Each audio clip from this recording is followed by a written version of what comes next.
Reboot, I'm cold red, my service automated, like data running through my veins. Got you distracted, subconscious overloaded. Careful, don't pull the cord on me. No time to stay around. Keep walking till you get out of my face. Hey guys, welcome to my messy home. Jane, my oldest daughter, is turning 6. She has requested an Elena princess cake and a balloon arch. She's the sweetest and doesn't ask for much, so we're gonna make it happen. There will be lots of baking, some dancing, lots of messy hair, tons of getting over my perfectionism, and getting stuff done. Let's go!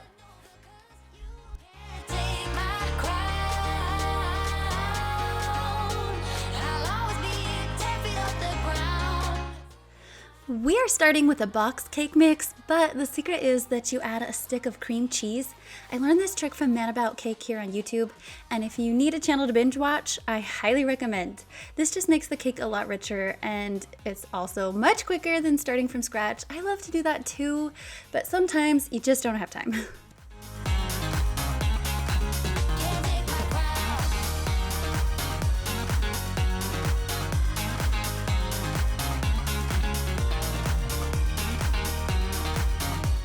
Ella did it. Ella did it. Where are we blaming Ella? I saw it with my own two eyes. You did? Yeah, for real life. Ella, is that true? Oh, I guess it's true. Yeah, just like Oh, it's so funny. No time to stay around. Keep walking till you get out. We're gonna add that now, guys. To get up in your reload, discharging. I can't waste my time with someone slowing me down. So high, I'm floating, I'm shining in my prime. Start rolling over 'cause you can't take my crown. I am using the Rosanna Pansino Princess Cake Pan set. I got it on Amazon and it just makes my life a ton easier. I know, sorry. Okay, no, stop licking things. The sisters with the liquor. With this pan set, you fill them all to the same level, you bake them all at the same temperature, and they all get done at the same time. So it really helps a lot. Also, don't forget to spray them really well with cooking spray so nothing sticks. And don't forget the dance party while everything's baking. We realized we didn't have quite enough cake mix, so we had to make up another batch.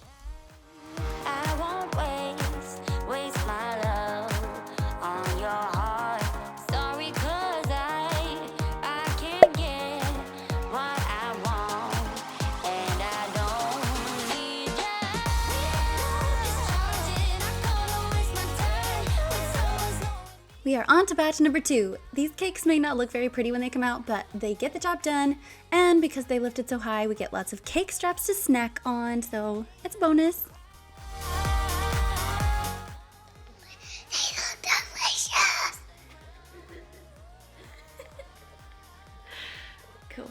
I'll always be 10 feet off the ground. Can't take my crown. Now we are making the Swiss meringue buttercream frosting. I got this recipe also from Man About Cake. If you go to his channel, you can find a link to his recipe. I love this one because it always sculpts really well and it is always really smooth. I'm using all of them. Yeah, 16 eggs. 16 egg whites. We're gonna have to make some creme brulee with those. What do you think? Would that be fun? Yeah. Do you like creme brulee? Yeah. So you have to whisk the egg whites and the sugar over a double boiler. I just put a Pyrex bowl over a regular pan filled with boiling water. And then after you dissolve the sugar, then you put it in your mixer and you whip it. And then you add your powdered sugar. I find, this is my only problem with this recipe, it is never sweet enough. So I have to add a lot more sugar than the recipe calls for. But it is really good and it's really smooth. So I do like this one. I am on the hunt for an even better recipe. If you have one, please let me know. We decided to make the filling peanut butter flavored, so I add PB2. This is much better than adding real peanut butter because it doesn't have the oil. And then this outer frosting is strawberry flavor.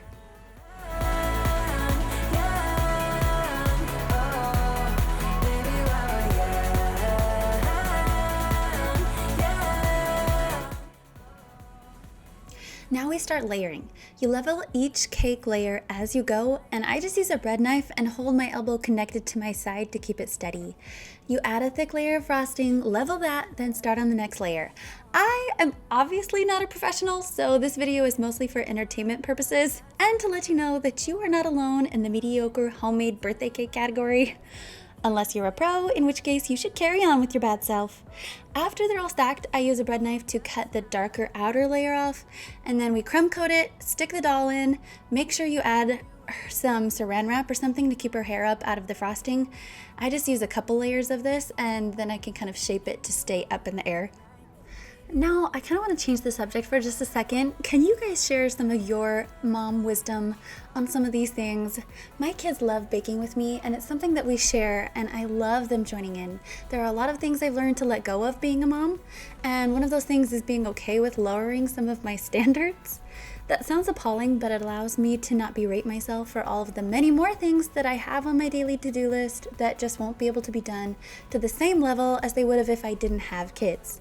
It also allows me to enjoy more time with my kids. So I want to know, what are some areas of your life that you've learned to relax a little in being a mom, or just in life? There are definitely boundaries in this. Areas that I'm not willing to compromise, but some messy hair here or there, or a messy kitchen, or chipped nail polish shouldn't be things that totally derail me. Not sweating the small stuff can be so freeing, so I want to hear some of the things that you don't sweat anymore. What did you do while I was gone? Ella's turned pink.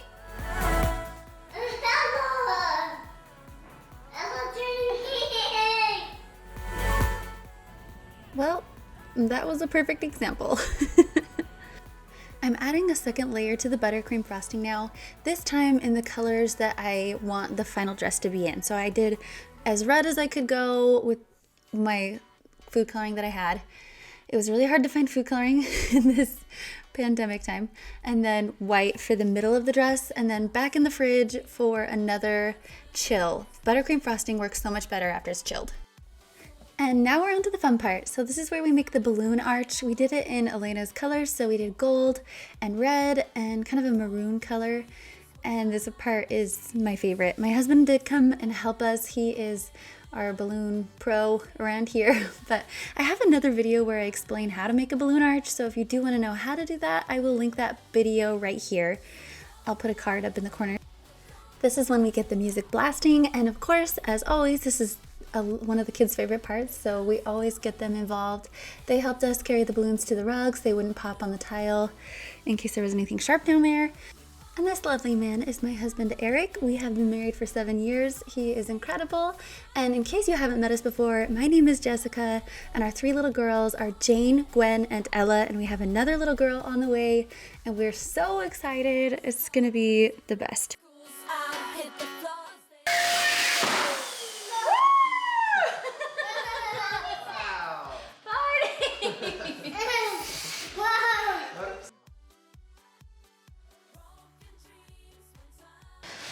Party woo, it says.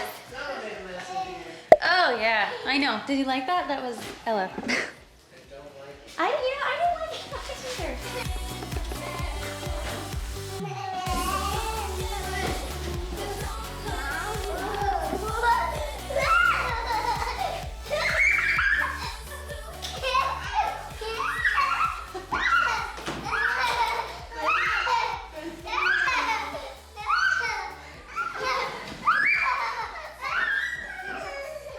Now that right there is why we do any of this, am I right?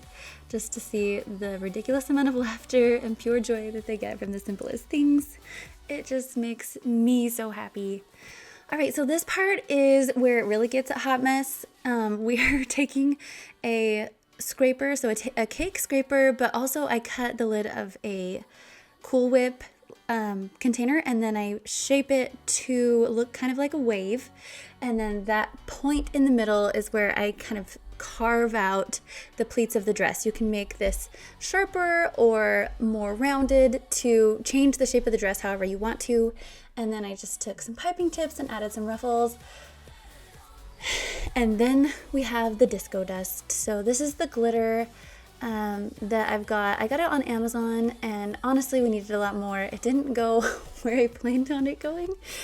This was really like the worst part of all of it, but Jane didn't care, so it was fine. She was excited that she had a sparkly dress.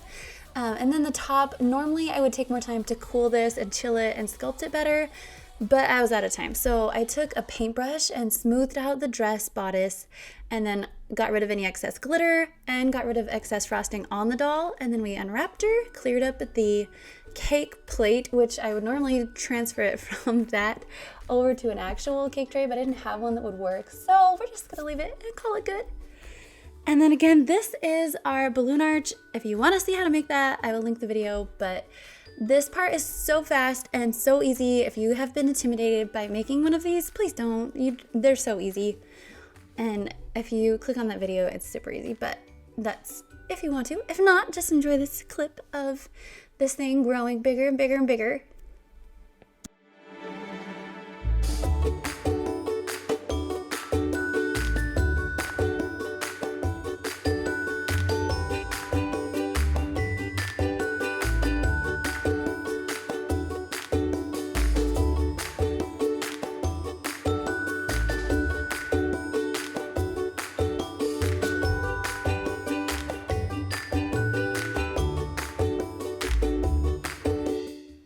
Now, this is the finished products of what we came up with, and Jane loves it all. She's the sweetest thing, and she's always so appreciative of anything that we do for her, but it just made it so fun because she was so excited. And the doll was not perfect, the Barbie cake, but it was still perfect for her. So if you want to try to make this, go ahead. I'm sure there's much better tutorials out there, but I'm glad you guys joined me. Thank you for always coming along for the ride. I did put some pictures at the end of this of another Barbie cake that I made for my other daughter, Gwen, last year when she turned 4, and hers was Cinderella. And so if you liked this video, please hit the thumbs up and subscribe to my channel if you want to. I love having you guys along for the journey. I love any comments that you leave. I read all of them and I try to respond to every single one. Thank you guys for being here, and I hope you guys have the best day, and I will see you next time. Bye!